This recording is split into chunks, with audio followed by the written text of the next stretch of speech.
अस्सलाम वालेकुम। आज हमारी तीसरी वीडियो है और इसमें हम एनालॉगी का जो अल्फ़ाबेट्स का कंपैरिजन है वो देखेंगे।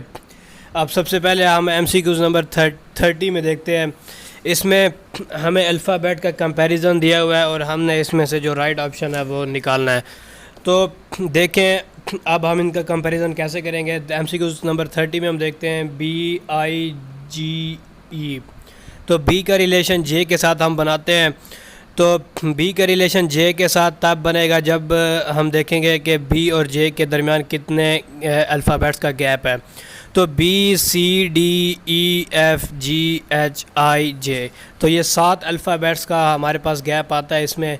तो बी का रिलेशन जे के साथ इस तरह बन गया। उसके बाद हम आई का देखें क्यू के साथ। तो KLMNOPQ, तो यहाँ पे भी 7 का रिलेशन बन जाता है। तो इस तरह हमें ये पहला वाला जो रिलेशन है वो समझ आ गया है। अब हम इसका आंसर निकालेंगे। इसका आंसर निकालने के लिए हम देखेंगे आर के बाद 7 अल्फ़ाबेट्स का गैप लेंगे और उसके बाद देखेंगे। अब आर के बाद 7 अल्फ़ाबेट्स का हम गैप अगर लें तो हमारे पास यहाँ पे Z आएगा। इसी तरह अगर हम Y के बाद 7 अल्फ़ाबेट्स देखें तो ये हमारे पास G आएगा। अगर W के बाद 7 अल्फ़ाबेट्स देखें तो ये हमारे पास E आएगा। और इसी तरह U के बाद 7 अल्फ़ाबेट्स देखें तो ये हमारे पास C आएगा।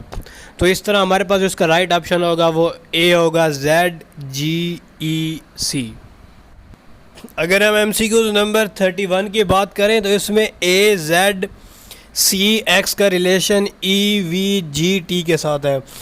तो हम पहले एक ए और ई को देखेंगे। ABCD मतलब 3 का गैप है। इसी तरह Z और V का गैप है 3 का, लेकिन ये उल्टा है गैप। इसी तरह CDEFG 3 का गैप है और X और T का भी 3 का गैप है, लेकिन इसको हमने रिवर्स करना है। तो आगे हमने IRKP का रिलेशन फाइंड करना है। IRKP में हम देखेंगे कि आई को सबसे पहले हम देखते हैं IJKLM मतलब 3 डिजिट्स का गैप के बाद M आता है हमारे पास, हो सबसे पहले हमारे पास M आ जाएगा। इसी तरह हम R को देखते हैं तो R के 3 अल्फ़ाबेट्स उल्टा हम पीछे जाएंगे तो हमारे पास N बचेगा। तो इसमें जो राइट ऑप्शन सेकंड वाला होगा वो N होगा। इसी तरह हमारे पास K के 3 अल्फ़ाबेट्स बाद हमारे पास O आएगा, KLMNO। तो P के 3 अल्फ़ाबेट्स हम पीछे आएंगे तो ये हमारे पास L आएगा इसके ऊपर। तो हमारे पास जो राइट ऑप्शन होगा वो B होगा। इसी तरह हम MCQ 32 में देखते हैं कि VXZLN का रिलेशन है। तो VW मिसिंग है, फिर X आया, फिर Y मिसिंग है, Z आया, K मिसिंग है, L आया, M मिसिंग है, N आया। अब हम इसी तरह GIK का निकालेंगे। तो यहाँ पे जो हमारे पास बेस्ट ऑप्शन बनता है वो है P मिसिंग है, Q आया, R मिसिंग है, S आया। तो जो राइट ऑप्शन होगा यहाँ पे वो ऑप्शन C होगा। इसी तरह हमारे पास MCQ 33 में भी इसी तरह हमने अल्फ़ाबेट्स का रिलेशनशिप देखना है। जैसा कि B को X के साथ कंपेयर करना है। B हमारे पास सेकंड अल्फ़ाबेट है और X हमारे पास थर्ड लास्ट अल्फ़ाबेट है। तो इसको हम कंपेयर करके सबको इनका आंसर निकालेंगे।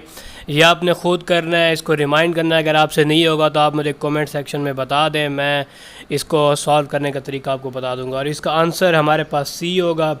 इसी तरह MCQ 34 में भी AFKPUZEG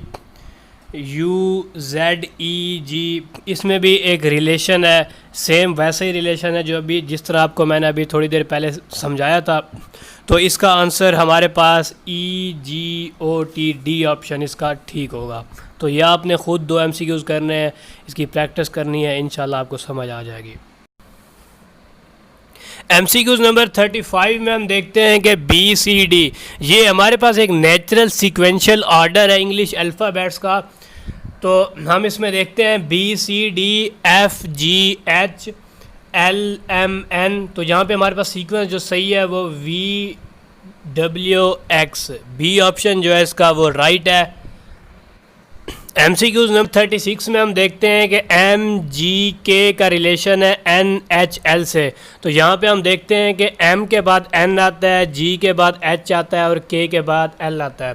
तो फिर MSC के लिए इसको फिट करने के लिए हम M से पहले क्या आएगा L, S से पहले क्या आएगा R और C से पहले क्या आएगा B।